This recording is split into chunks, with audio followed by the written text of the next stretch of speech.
Perfect Peter's Horrid Day. Henry, use your fork, said Dad. I am using my fork, said Peter. Henry, sit down, said Mom. I am sitting down, said Peter. Henry, stop spitting, said Dad. I'm not spitting, said Peter. Henry, chew with your mouth shut, said Mom. I'm chewing with my mouth shut, said Peter. Henry, don't make a mess, said Dad. I'm not making a mess, said Peter. What? Said Mom. Perfect Peter was not having a perfect day. Mom and Dad are too busy yelling at Henry all the time to notice how good I am for Peter. When the last time Mom and Dad had said, "Marvelous, Peter, you're using your fork. Wonderful, Peter, you're sitting down. Superb, Peter, you're not spitting. Fabulous, Peter, you're chewing with your mouth shut.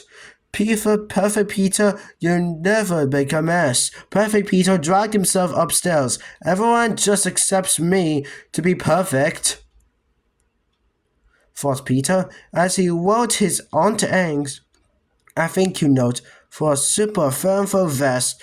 "It's not fair." From downstairs came the sound of Ray's voice. "Henry, get your muddy shoes off the sofa," yelled Dad. "Henry, stop being horrid," yelled Mom. Then Perfect Peter started to think, what if I were horrid, thought Peter.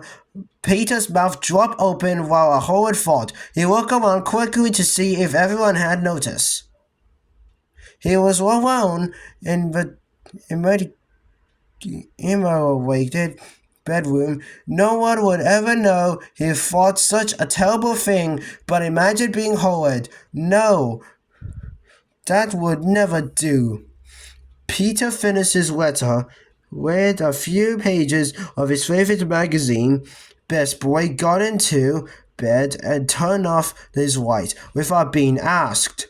Imagine being horrid. What if I were horrid, thought Peter. I wonder what will happen. When Peter woke up the next morning, he did not dash upstairs to get breakfast ready. Instead, he lays in bed for an extra 5 minutes. When he finally got out of bed, Peter did not straighten the duvet, nor did Peter plump his pillows. Instead, Peter looked at his tiny bedroom and had a very wicked thought. Quickly, before he could change his mind, he took off his pajamas and did not fold it neatly. Instead, he dropped it on the floor. Mom came in. "Good morning, darling. You must be tired sleeping in." Peter hopped Mom, who would notice his untidy room, but Mom did not say anything. "Notice anything, Mom?" said Peter. Mom looked around. "No," said Mom. "Oh," said Peter. "What?"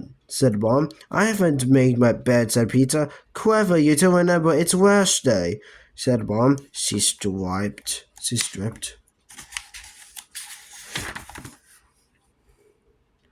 The sheets and duvet cover and snooped and picked up Peter's pajama top. "Thank you, dear," said Mom. She smiled and left.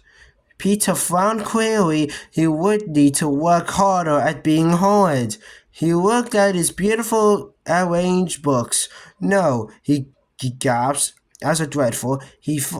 Thought sneaked into his head. Then Peter squared his shoulders. Today was his horrid day, and horrid he would be. He went up to his books and knocked them over. "Henry bellowed, Dad. Get up this minute." Henry stumbled past Peter's door. Peter decided he would call Henry a horrid name. "Hello, ugly," said Peter. Then he went wild and stuck out his tongue at Henry into Peter's bedroom. He glared at Peter. "What did you call me?" said Henry. Peter screamed. Mom went into the room. "Stop being horrid, Henry. Look, what a mess you made in here." "He called me ugly," said Henry. "Of course he didn't," said Mom. "He did it too," said Henry. "Peter never calls people names," said Mom. "Now pick up those books and you knocked over." "I didn't knock them over," said Henry. "Well, who did it then?" the man in the moon? Said Mom. Henry pointed at Peter. He did, said Henry. Did you, Peter? Asked Mom. Peter wanted to be really horrid and tell a lie, but he couldn't. I did, Mom, said Peter. Boy, would he get it told off now. Don't be silly. Of course you didn't, said Mom.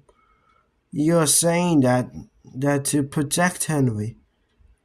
Mom smiled at Peter and frowned at Henry. Now leave Peter alone and get dressed, said Mom. But it's the weekend, said Henry. So, said Mom, but Peter's not dressed. I'm sure he was not. He was just about to dress before you barged in, said Mom. See, he's already taken off his pajamas, top off. I don't want to get dressed, said Peter boldly. You poor boy, said Mom. You must be feeling ill. Pop back into bed, and I'll bring you breakfast up. Just let me put some clean sheets on. Perfect Peter squalled and Tidy squalled. Clearly he wasn't very good at being horrid yet. He would have to try harder. At lunch, Peter ate pasta with his fingers. No one noticed. Then Henry scooped up pasta with both fists and swept some into his mouth. Henry, use a fork, said Dad. Peter spat into his plate. Peter, are you choking? Said Dad. Henry spat across the table. Henry, stop. That's disgusting. Spitting that instant, said Mom.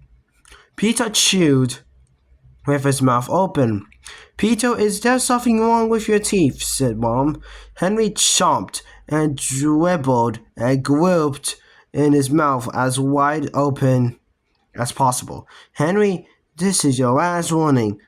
Keep your mouth shut when you eat, shouted Dad. Peter did not understand why. Didn't anyone notice how horrid he was? He stretched out his foot and kicked Henry under the table. Henry kicked him back harder. Peter squeaked. Henry got told off. Peter gets dessert. Perfect Peter did not know what to do, no matter how hard he tried to be horrid. Nothing seems to work. Now, boys, said Mom, Grandma's coming for tea this afternoon. Please keep the house tidy and leave the chocolates alone. What chocolates? Said Henry. Never mind. Never you mind, said Mom. You'll have some when Grandma gets here. Then Peter had a truly spindly horrid idea. He left the table without waiting to be excused and sneaked into the sitting room. Peter searched.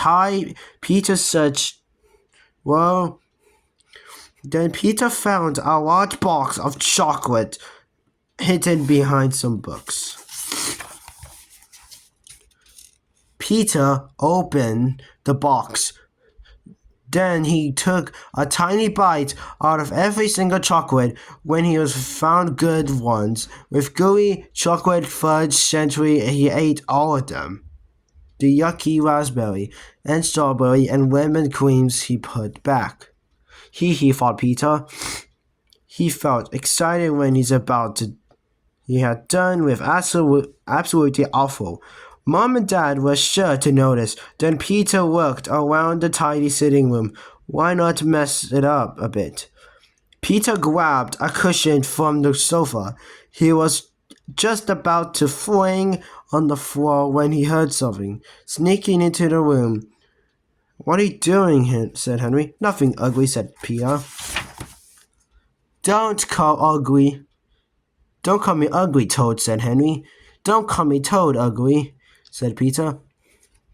Toad, ugly, Toad, ugly.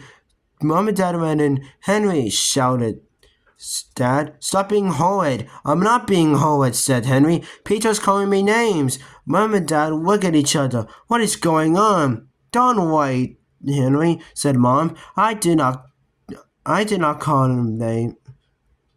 I did call him a name, Mom, said Peter. I called him ugly because he's ugly, so there. Mom started Peter. Dad started Peter. Henry started Peter.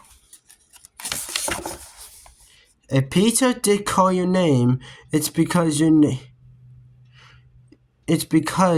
you call him one first, said Mom. Now leave Peter alone. Mom and Dad left. Serves you right, Henry, said Peter. You are very strange today, said Henry. No, I'm not, said Peter. Oh, yes, you are, said Henry. You can't fool me. Listen, you want to play a trick on Grandma? No, said Peter. Ding dong. Grandma's here, called Dad. Mom, Dad, Henry, Peter, and Grandma sat down together in the sitting room. Let me take your bag, Grandma, said Henry sweetly. Thank you, dear, said Grandma. When no one was looking, Henry took Grandma's glasses out of her bag and hid them behind Peter's cushion. Mom and Dad passed out around the tea and homemade biscuits on the best china plates. Peter sat on the edge of the sofa and held his breath any second now. Mom would get out of the box of half-eaten chocolates. Mom stood up and got the box. Peter, why would you like passed around the chocolates? Said Mom. Okay, said Peter. His knees felt wobbly. Everyone was about to find out what horrid thing he had done. Peter held out the box. Would you like a chocolate, Mom, said Peter. His heart pounded. No thanks, said Mom. What about me, said Henry. Why don't you? Would you like a chocolate, Dad, said Peter. His hands shook. No thanks, said Dad. What about me, said Henry. Shh, Henry, said Mom. Don't be so rude. Would you like a chocolate, Grandma, said Peter. There was no escape now. Grandma loves chocolate. Yes, please, said Grandma. She peered closely into the box. Let me see, what should I choose now? Where are my space? Grandma reached into her bag, fumbled about. That's funny, said Grandma. I sure brought them. Never mind.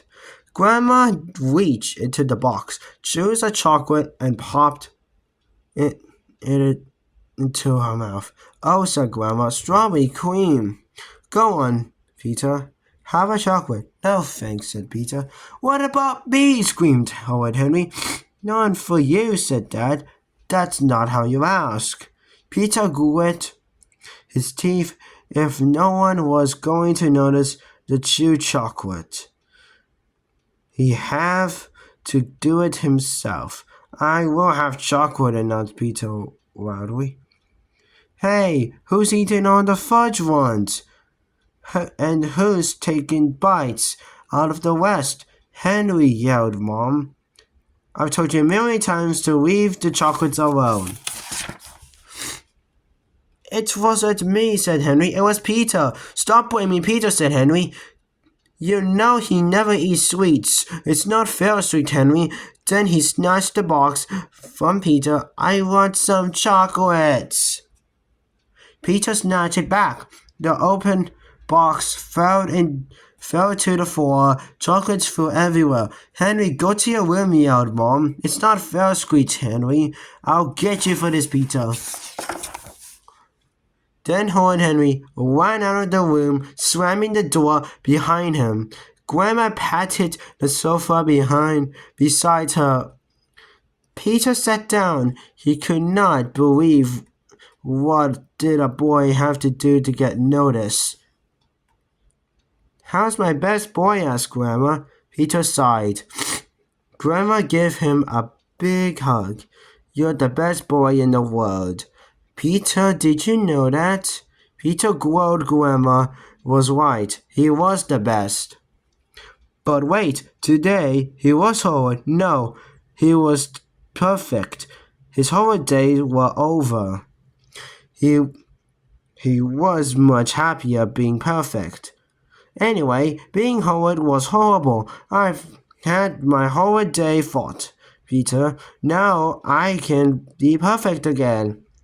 What a marvelous idea, Peter smiled, and ran back against the cushion crunch. Oh dear, said Grandma. That sounded like my splash. I wonder how they got there. Mom looked at Peter. Dad looked at Peter. It wasn't me, said Peter. Of course not, said Grandma. I must drop them. Silly me. Said Dad. Perfect Peter ran into the kitchen and looked about now. Dad, I'm perfect again. What good deeds can I do? He thought. Then Peter noticed all the dirty teacups and plates piled up on the work stove. He had never done the washing up all by himself before. Mom and Dad would be pleased. Peter carefully washed all the dishes. Then he stacked them up and carried them to the cupboard. Boo! Shrieked Henry.